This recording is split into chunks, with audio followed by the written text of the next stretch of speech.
নমস্কাৰ প্ৰিয় বন্ধু অন্যটি ভিডিঅ'লৈ স্বাগতম জনাইছো আজি আমি কথা পাতিম CAA অৰ্থাৎ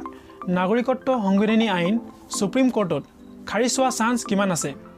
বা ইতিহাসত এনে ধৰণৰ সংসদত পাছ হোৱা আইন কিমানবাৰ সুপ্ৰিম কোৰ্টে অসাংবিধানিক বুলি খাৰিজ কৰি পাইছে আৰু আমি ডিসকাস কৰিম ভাৰত তথা অসমৰ পৰা দিয়া পিটিশনসমূহত কি ভিত্তিত এই আইনখনক অসাংবিধানিক বুলি আখ্যা দিয়া হৈছে প্ৰিয় বন্ধু যিকোনো এখন সাংবিধানিক আইন সদনত সংশোধন কৰিবৰ কাৰণে আধাতকৈ বেছি সাংসদৰ সমৰ্থনৰ প্ৰয়োজন হয় আৰু 2/3 অৰ্থাৎ 2/3 অংশ সাংসদ সেই ভোট গ্ৰহণ প্ৰক্ৰিয়াত উপস্থিত থকাটো অত্যন্তভাৱে জৰুৰী আৰু আধাতকৈ বেছি ৰাজ্যসমূহে এই আইনখন সাবত কৰিলেহে তেতিয়াহে এই আইনখন গোটেই ভাৰতজুৰি বা অৰ্থাৎ গোটেই দেশতে বলবদ্ধ কৰিব পৰা যায় প্ৰিয় বন্ধু সুপ্ৰিম কোৰ্টে সদনক কিছুমান সীমাবদ্ধতা দিয়া আছে যাতে যেন তেওঁলোকে যিকোনো এখন আইন সংশোধন কৰোঁতে এই সংশোধন কৰা আইনটো যেন বেছিক ষ্ট্ৰাকচাৰ অফ কনষ্টিটিউশ্যনটো যেন ভাইলেট নকৰে তাৰ ওপৰত চকু ৰখা হয় কেতিয়াবা যদি এনেকুৱা আইন পাছ হৈ যায় যেনেকৈ CAA যিহেতু আমি অসাংবিধানিক বুলি ভাবিছোঁ সেই তেনেকুৱা আইন যদি পাছ হৈ যায় তেতিয়াহ'লে সেই আইনটোক খাৰিজ কৰাৰ পাৱাৰ কিন্তু সুপ্ৰিম কোৰ্টৰ ওচৰত থাকে উদাহৰণস্বৰূপে 1980 চনৰ মিনাৰ্ভা মিলছ ভাৰ্চেছ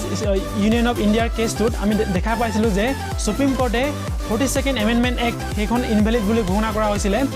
মানে সেই আইনখনত এই 42nd এমেণ্ডমেণ্ট এক্টখনে কি কৰিছিলে তেওঁলোকে সুপ্ৰিম কোৰ্ট আৰু হাই কোৰ্টৰ যোনটো পাৱাৰ থাকে সেই পাৱাৰটো ৰিডিউচ কৰি দি পিনি তেওঁলোকে যাতে যিকোনো এখন আইন ইনভেলিড ঘোষণা কৰাৰ সেই শক্তিটো কাঢ়ি নিয়া হৈছিলে আৰু সেইকাৰণে সেই আইনখনক আজিও কনষ্টিটিউশ্যন অফ ইন্দিৰা গান্ধী বা মিনি কনষ্টিটিউশ্যন বুলিও জনা যায়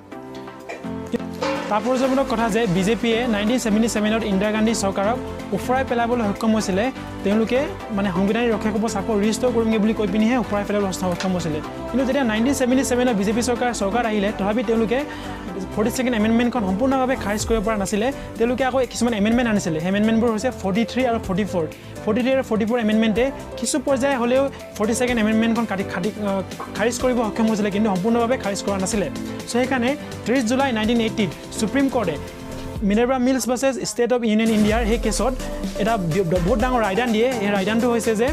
এই 42nd এমেণ্ডমেণ্ট এক্টখন ইনভেলিড বুলি ঘোষণা কৰি দিয়া হয় আৰু তাত তেওঁলোকে কিছুমান ক্লেৰিফিকেশ্যন দিয়ে যে সদনে নিজকে কেতিয়াও সীমাহীন শক্তি প্ৰদান কৰিব নোৱাৰিব বুলি সুপ্ৰিম কোৰ্টে সেই সময়ত ৰায়দান কৰে প্ৰিয় বন্ধু আসামৰ পৰা দিয়া পিটিশ্যনসমূহত পিটিশ্যনাৰসকলে এই যুক্তি দৰ্শাইছে যে আসাম একৰ্ডৰ ক্লজ 5 আৰু 6 ভাইলেট হৈছে প্ৰথমতে আমি জানিলোঁ হওক আসাম একৰ্ডৰ ক্লজ 5 আৰু 6 হয়নো কি আসাম একৰ্ডৰ ক্লজ 5ৰ মতে 24 মাৰ্চ 1971ৰ পিছত অহা যিকোনো বিদেশী তেওঁলোক যিকোনো ধৰ্মৰে নহওক সেইসকলক চিনাক্তকৰণ কৰি তেওঁলোকক ভোটাৰ লিষ্টৰ পৰা নাম কাটি ফৰেইনাৰ্ছ এক্ট 1946ৰ মতে আৰু ফৰেইনাৰ্ছ ট্ৰিবিউনেল এক্ট 1964ৰ মতে তেওঁলোকক ডিপৰ্ট কৰাৰ ব্যৱস্থা কৰিম বুলি ভাৰত চৰকাৰে অসমৰ লগত চুক্তি কৰা হয় আসাম একৰ্ডত কোৱা হৈছে আসাম একৰ্ডৰ ক্লজ 6ৰ মতে ভাৰত চৰকাৰে অসমৰ কালচাৰ সংস্কৃতি আৰু জাতীয় মৰ্যাদাক সুৰক্ষা কৱচ দিয়াৰ প্ৰতিশ্ৰুতি দিয়া হৈছিলে চ' সেইকাৰণে আমাৰ পেটিশ্যনাৰসকলে আসাম একৰ্ডৰ ক্লজ 5 আৰু 6টো ভাইলেট কৰিছে বুলি পেটিশ্যন দাখিল কৰিছে সুপ্ৰিম কোৰ্টত প্ৰিয় বন্ধু মনত ৰাখিলে কথাটো এইটো যে আজিলৈকে